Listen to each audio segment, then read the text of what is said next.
Hey up everyone, welcome back to the Rugby League History channel. Today on the channel I'll be doing my tips and predictions for round 26 of the 2024 NRL season. Last week I got 5 out of 8 correct, so slightly worse than what I normally get. I normally average about 6 out of 8. This round is absolutely huge because there's some teams where if they lose, their season's over, they're not going to play finals. There's other teams vying for top 4 home final scenarios, so some big matches coming up. But let's start off with the first one, which is happening on Thursday night. That game on Thursday is between North Queensland and Melbourne. This one's being played at Queensland Country Bank Stadium in Townsville. North Queensland 6 and Melbourne minor premiers. That's all I got to say about that. For this match, there's been a lot of talk before the game that Melbourne's going to be resting a lot of players, and people are going, they're resting players, and I'm thinking, so what? I mean, if I were in their position, I'd be resting players as well. But from what I've seen, they're without 7 or 8 of their players. Coming into this fixture, Melbourne's won the last 3 matches in the league, but they've only ever won the single match at Queensland Country Bank Stadium. As for Townsville, I think if they can win this game and results go their way, I think with Canterbury winning, they're guaranteed a home final. So I think for this match, North Queensland's going to come out firing because they've got something to play for. They've got a home final on the line if they can get the job done over Melbourne. And I think even though Melbourne's top of the table and even though they've rested players, they're still going to be tough. So I think this game's going to be a 1-12 game, but I'm actually going to go for North Queensland to win this match. I'm going to go for North Queensland to win by 1-12. This match on the Friday is between Canterbury Bankstown and Manly Warringah. This one's being played at Stadium Australia. Canterbury Bankstown in 5th, Manly Warringah in 7th. Canterbury coming into this fixture having won their last 5 matches in a row in the league, and they last week confirmed their status in the finals. It's going to be the first time that Canterbury's played finals since 2016, so a long 8-year for Canterbury there. With Manly as well, I think that they are guaranteed of playing finals, or maybe they just need the one more win. They were very disappointing last week against West Tigers. Thanks a lot, Manly had one fucking job, one, and he couldn't even do it.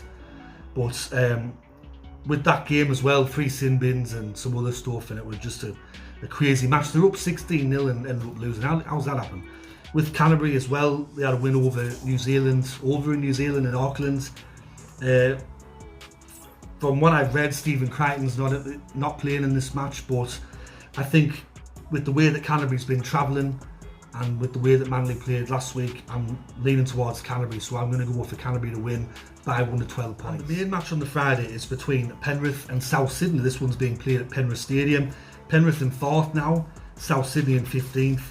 Coming into this match, Penrith have lost their last 2 games in a row, and South Sydney have lost their last 5 matches in a row. And I think for South fans out there, they're just lucky that they had that little mini, they had a mini run of wins in that mid-season bit there. I think they strung together about 4 or 5 wins, because I think if they didn't do that, they'd probably be fighting it out for the wooden spoon, I think.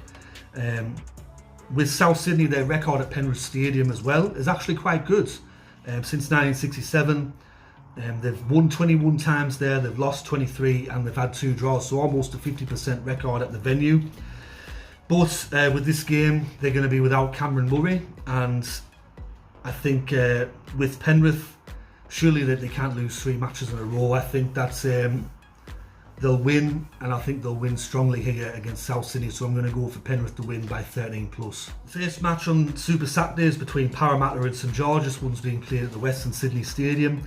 Parramatta in 16th at the moment and St George in 8th. So at the start of the year, I'm pretty sure a lot of people had these teams in the opposite positions. I bet you a lot of people had Parramatta in 8th and St George in 16th. Parramatta's won their last 2 matches in a row against St George. However, in the league, Para's lost their last 3 matches in a row. With this game as well, St George, well, I think both teams, they have to win for different reasons. Parramatta to avoid the wooden spoon, St George to pull off an unlikely finals berth. Also, an interesting stat coming in this game is that Clint Gutherson is going to be the 10th most capped player in Parramatta history. He's going to overtake Daniel Wagon. He's going to be playing his 205th game for Parramatta. So in the history of the club going back to 1947, he's in the top 10 now. Look, with Parramatta last week, and it summed up the entire season. They lost by 10, 12 points, and there was 2 tries in the second half that really sort of summed up the game. There was the Will Penasini bullet pass to Blaise Tulungi where Adam Reynolds pounced on that and scored, and then there was the Micah Sivo drop bomb, which to me, I'd say by NRL standards that's a pretty easy catch, but he fucked that up and that resulted in a try. And there's that little moments that, and it's happened throughout the entire season, little tiny moments like that have cost Parramatta games. They started great, 16 now, but fucking lost it in the end again, didn't they? Chokers. St George has also been going on a win-loss all year. They lost to their arch rivals Cronulla last week. And with St George, they're a bit of a bogey side for Parramatta. There's been a couple of times in the past couple of years where St George haven't been expected to win, or they've been, kind of 50-50 and they pulled off the victory over Parramatta. This game's at 6 o'clock in the morning. I can't be asked. I'm not going to be open watching this, because at the end of the day, with Parramatta, even if they lose this game, and just say like they lose by 6 points, 10 points, 15, 16 points, whatever you want, as long as it's not 40 or 50 points, then they go into that final game against West Tigers knowing that they just have to win that to avoid the spoon. So I don't think that it's not the end of the world if Parramatta lose this game, but also it's not fucking good either. But for this game, I'm going to go for St George to win by 1 to 12 points. Sorry, just trailed off a bit there, but yeah, St George 1 to 12. Second match on Super Saturday is between Redcliffe and Brisbane. This one's being played at Suncorp Stadium. It's the Brisbane Derby. Redcliffe coming to this game having lost their two matches in a row in the league coming into this, and Brisbane's won 2 matches in a row coming into this. The equation's pretty much simple for both of these sides. They just have to win. I think the loser goes home, not playing finals this year. And from a Redcliffe perspective, that's going to be really disappointing, because for nearly the entire year they've been in the top 8, haven't they? This is going to be a really good game. I think it's going to be a sellout, or it should be a sellout if the weather's good. So I believe that Payne Haas has a chance of playing for Brisbane. But I think everything with Brisbane, it falls around Adam Reynolds. The fortunes of Brisbane and how they play falls around him, because last week, as I listened to the game against Parramatta, they said if Reynolds doesn't play, Brisbane probably don't win that match. So this is a real flip of the coin game, but I'm going to go for Brisbane to win by 1 to 12 points on the Super Saturday. And the third match on Super Saturday is between Cronulla Sutherland and New Zealand. Cronulla in 4th at the moment, New Zealand in 14th. With this match being played at Shark Park, New Zealand have a terrible record there. They've only won 6 times since 1995. Cronulla's won their last 4 matches in a row in the league, and their record against Cronulla in recent times is pretty good. Every time it seems that they play New Zealand, they torture them, they win.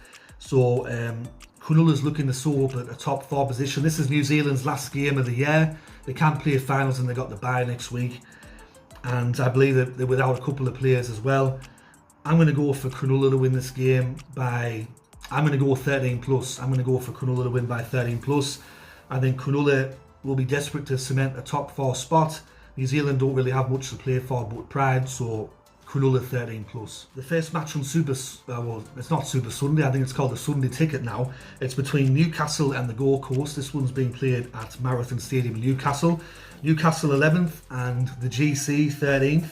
Now, coming into this match, Gold Coast have lost their last 3 matches in a row in the league, and I remember just the tip said, we're not going to lose another match for the rest of the year, baby, we're going all the way. And then as soon as they said that, it's just all gone downhill for the Gold Coast.